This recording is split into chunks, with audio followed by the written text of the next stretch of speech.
Thiruvananthapuram Anad hair gun ഉപയോഗിച്ച് വെടിയുതിർത്ത പ്രതി പോലീസിനെ വെല്ലുവിളിച്ച് റീൽസ് ഇറക്കി. കഞ്ചാവ് കേസിൽ പ്രതിയായ അൻസറാണ് റീൽസ് ഇറക്കിയത്. അൻസാറിന്റെ കഞ്ചാവ് വിൽപ്പന വിവരം എക്സൈസിനെ അറിയിച്ചതിനെ തുടർന്നാണ് യുവാവിനെ ആക്രമിച്ചത്.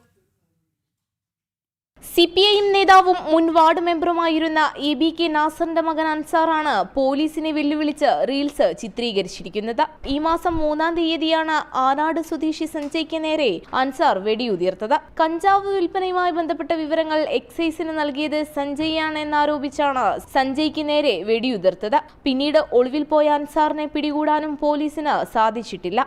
ഇതിനിടെയാണ് പോലീസിനെ വെല്ലുവിളിച്ചുകൊണ്ട് ഇൻസ്റ്റാഗ്രാമിൽ പോസ്റ്റുമായി അൻസാർ രംഗത്ത് വന്നത്. പോലീസിനെ വെല്ലുവിളിച്ചും പരിഹസിച്ചുമാണ് റീൽ ചിത്രീകരിച്ചത്.